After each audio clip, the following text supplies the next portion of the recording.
time for Trinity. But you knew that because you're tuning in. You know that this channel is all about getting you ready to meditate with us on Wednesday night. If you don't know and you just stumbled across it, then take a moment, smash that like button, subscribe to our channel, maybe even leave a comment. These kind of things really help us get viewership, and they help us build the momentum of what we're doing here, which is changing the consciousness through synergized meditation. That is to say, we're all focused on the same thing, sitting in our homes or offices or wherever we are at 6 o'clock on a Wednesday night, and we can help change the planet by empowering into the mass consciousness the sensation of all these different energies. The more energies that we have, the more light there is on the planet. It's a really cool concept, and you can be a part of it. But you got to know what we're doing every week. So tune in, get this video under your belt before Wednesday night, and you'll have a chance to meditate on that energy with us. This week we're working on the energy of anchoring. I've done several videos on anchoring before in the past, and from them I've generated some responses from people. Some of our loyal viewers have contacted us, messaged us, and asked, what's the difference between grounding and anchoring? So that's what I want to focus on tonight. To do that, I'm going to start by simply saying that anchoring is more of a unity expression, and grounding is more of a personal expression. What does that mean? Well, I've got a little exercise that I think will make that a little clearer. If you have a partner and the two of you are, wrestling and trying to push and overcome, then you can get grounded. If I push her and she moves, well, then she's not very grounded. So she would simply go, I'm going to drop my weight into the ground. Everybody knows grounding is about putting your energy into the earth. So she gets really grounded, and now I can't push her. But I could get grounded too. So I just drop my energy a little lower than she is, and I can still push her.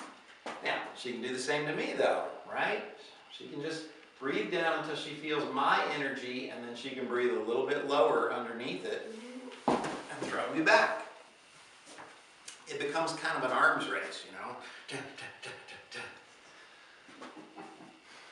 But anchoring is a little different than that. It's a little different than just me trying to gain more advantage over her.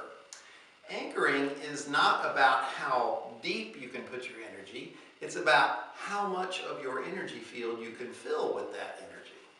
To get you in the habit of that, we're going to imagine that you're holding a ball like this. If you have an actual ball, it would be a great place to start, but the prop is not really necessary. This is just to give you the visual image of what I'm doing. I'm holding this ball of energy in my space and just kind of resting my arms on it so that I can eventually just kind of collapse so that the energy is holding me up. I'm putting forth no effort now. My arms are just resting on this ball. They could rest there all night because the ball is supporting them. And that's the sensation that you want to get. You don't want to stop there. You want to eventually get to the place where you feel that ball even when that ball is not there. My arms are now just resting on this energy ball. They feel equally relaxed. The rest of me feels equally relaxed. I'm just kind of lounging all over this ball, except the ball's not really there. It's just a piece of energy filling my space now. That's all I'm doing. Now, if you give me that ball again, if you would. If you have this ball, and let's say you're holding the ball, and I want to attack you, you feel pretty safe, don't you? Yeah, because you've got this barrier, this big ball of energy that's protecting you. And if you wanted to, if I got really grounded and you wanted to just attack me by shoving that ball into me, you could do it. Now the cool thing is that even without the ball, if you're holding that same space energetically, if there's an energy ball in here, then I can still try and attack you, and you don't feel scared, do you? It feels like anything that's going on, that ball is between you and me, right? Here's the really cool thing. If we're just grounded again, if we're struggling for position, grab me, push, push, push, push, I'm pushing you, you're pushing me, I'm trying to get lower than you, and we're doing that little arms race thing, Right. then you can be doing that, but I can hold the ball. Put your arms up there and grab my elbows or whatever you want to do. Forearms, however you want to do it. Chest, doesn't matter. You're trying to push me, but I've got this ball here. Then as I hold the ball and expand it and breathe into it, she can get as grounded as she wants. She can drop her energy to the center of the earth, and she's not going to push me out of the way. But I can easily push her out of the way. It's an entirely different sensation. I'm going to let you try for a minute. So I'm pushing, I'm pushing, I'm pushing, I'm pushing. Got one arm here, one arm there. You're just holding the ball, holding the ball, holding the ball. Breathing into it, filling up your energy space. And I'm pushing, I'm getting my energy lower and lower and lower, and yet I can't seem to make any headway. But if you want to just push me out of the way, I can't stop you. Why is that? Well, because your energy field is doing the work. It's a totally different sensation. It's a totally different sensation. And here's the cool thing. When I'm grounded next to you, even if we're making contact, even if you've got your hands up and I'm pushing, right. I'm grounded, I'm grounded, I'm grounded. It's not changing you. It's not affecting you. You may decide, oh, I want to push back, so I'm going to join in with the arms race and get my energy lower. You may make that decision, but I'm not really affecting your energy field.